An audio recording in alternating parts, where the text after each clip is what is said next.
સૌથી પહેલાં તો ગુડ આફ્ટરનૂન. જણાવો કે હવે આ જે સમાચાર આવે છે, જે ખાસ કરીને જે ચીપને લઈને શું મહત્વના સમાચારો છે કે જે આપણે જાણવા જરૂરી છે? Good afternoon Vyomik. Slip of tongue થાય પણ પહેલાં જમી તો લીધું છે ને બરાબર લાગે થાય એવું. પણ જો મહત્વની વસ્તુ એ છે કે ત્યાં માર્કેટ બી એવું છે ને કે આપણું કહેવાય ને કે મગજને કહેવાય ને કે થોડું ઇમ્બેલેન્સ કરે એવું લાગી રહ્યું છે. દુનિયા જે તાઇવાનનું માર્કેટ છે તો એ આપણે તેજીમાં બતાવે છે. આટલા ખરાબ ન્યૂઝ આવ્યા છે તો બી કોસ્પી છે, જાપાન છે, સુધરી ગયા છે, પણ આપણા માર્કેટ હજી સુધરવાનું નામ નથી લેતા. થાય, સ્વાભાવિક છે. અને તાઇવાનની જો આપણે વાત કરીએ તો કાલે એક સમાચાર હતા તાઇવાનના, જે તેમાં હતું કે જે કંપની જે છે એ મોટું ઇન્વેસ્ટમેન્ટ કરી રહી છે. અને હવે જોવા જઈએ તો તાઇવાનથી એક બીજા નવા સમાચાર આવી રહ્યા છે. અને એ જે છે કે તાઇવાન જે છે એટલે વેફર્સ બનાવતી, જે કહેવાય સિલિકોન વેફર્સ, જે કહેવાય દુનિયાભરમાં આપણે જો કહેવાય ને કે સ્લાઇટ ટેકનોલોજી કહેવાય છે, એની અંદર જે તાઇવાન સરસ કામ કરી રહ્યું છે.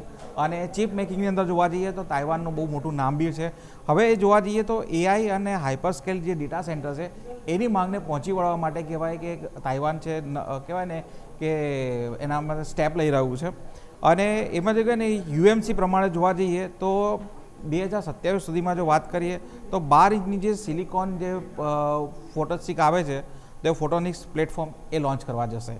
અને એના કારણે જોવા જઈએ તો જે આપણે કીધું આની પહેલાંનો જે સિટીનો રિપોર્ટ હતો એ હવે પછી સિટી જે બ્રોકરેજ હાઉસ એવું કહે છે કે એનાથી જે કંપનીનો જે કહેવાય ને કે ક્વાર્ટર એન્ડ ક્વાર્ટર જે કહેવાય આ ક્વાર્ટરમાં તો એને બેનિફિટ મળશે 13% સુધીનો. અને સાથે જોવા જઈએ તો ગ્રોસ માર્જિન છે એમાં પણ વધારો થશે. સાથે જોવા જઈએ તો જૂન મહિનાના જે કે વેચાણના આંકડા છે એમાં પણ આપણે પોઝિટિવિટી જોવા મળી રહી છે.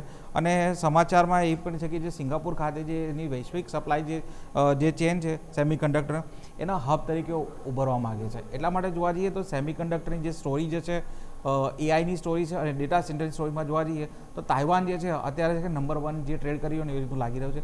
તાઇવાન અને દક્ષિણ કોરિયાના જે માર્કેટ છે તો દક્ષિણ કોરિયા અને એની અંદર જોવા જઈએ તો બે કંપની સેમસંગ અને હેનિક્સ, આ જે કંપનીઓ જે છે એ સરસ પરફોર્મ કરી રહી છે. અને ઘણી વખતે આપણે ચર્ચા પણ કરી છે કે એનવીડિયાને જે ચીપ વાપરવાની જે કંપની છે ને એ તાઇવાનથી મળે છે. એટલે દુનિયાભરની જેટલી પણ એઆઈ બની રહ્યું છે, ડેટા સેન્ટર બની રહ્યા છે, એના માટે જે ચીપ જે છે ને એ તાઇવાન એનું જે પ્રોડક્શન કરી રહ્યું છે.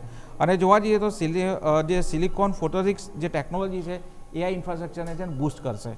અને જોવા જઈએ તો એસપી આપણે જે સિલિકોન ફોટોનિક્સ જે છે એના 3 બિલિયન સુધી પહોંચવાનો અંદાજ છે.